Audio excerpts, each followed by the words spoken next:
Quando abundar a graça. Na década de 1930, o movimento evangélico era muito forte na Alemanha. Apesar da idolatria e do pecado, o povo alemão era formado por pessoas simples, como os seus parceiros americanos, cujas vidas tinham como foco a igreja e a família.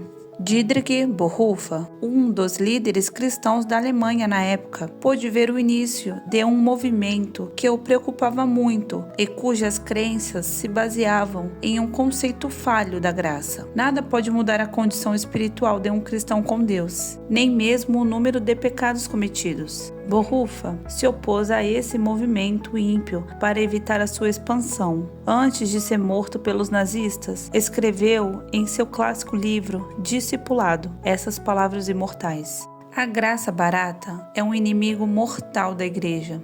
Hoje estamos lutando pela graça preciosa. A graça barata refere-se à vendida como uma mercadoria de segunda qualidade. Os sacramentos, o perdão dos pecados e as consolações da religião são jogados fora a preços reduzidos.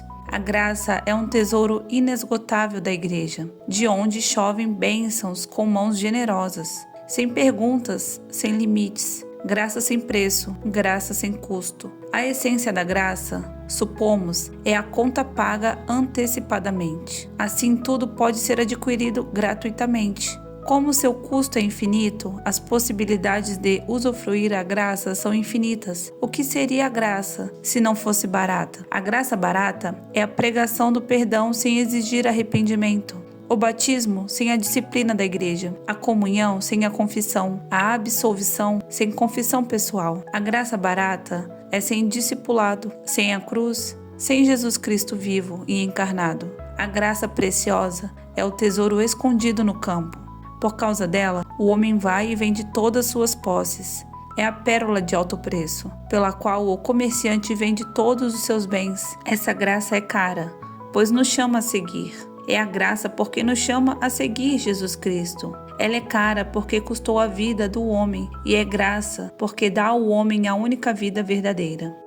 Infelizmente, a maior parte do povo alemão rejeitou esses ensinamentos. À medida que a economia alemã prosperava, sob a liderança de Adolf Hitler, a vida espiritual na Alemanha se tornava cada vez mais fria. As preocupações do mundo, o engano das riquezas e a cobiça sufocaram a palavra, que se tornou infrutífera. Veja Marcos capítulo 4, versículo 19. A vida estava melhorando no Reichsland, o Império Alemão, sob a liderança eficiente do Führer. O orgulho nacional fora restaurado. A nação cristã da Alemanha colocou Adolf Hitler no poder, porque ele deu o que eles queriam. O povo não apenas o elegeu como chanceler, mas também o adorou. E antes que todos percebessem, Hitler mandou para as câmaras de gás, nos campos de concentração da Europa, milhões de judeus e outros indesejáveis, entre aspas. Quando o elegeram, os alemães nem sonhavam que ele perpetraria tais atrocidades. A falta de rendição a Cristo e a consequente falta de discernimento os deixaram vulneráveis à poderosa personalidade do Führer.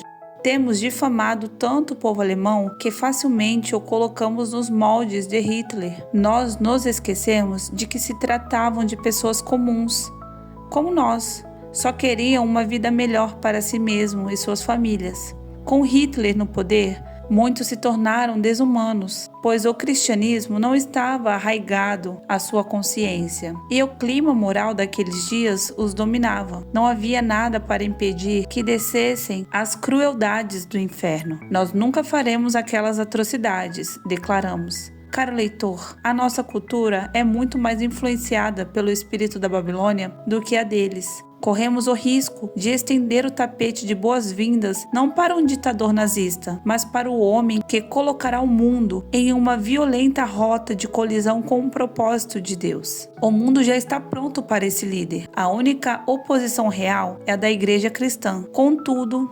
infelizmente, grande parte dessa resistência está em colapso devido à sua frágil liderança espiritual. A combinação de discernimento pobre, ambição egoísta e mundanismo torna os santos vulneráveis a um engano avassalador.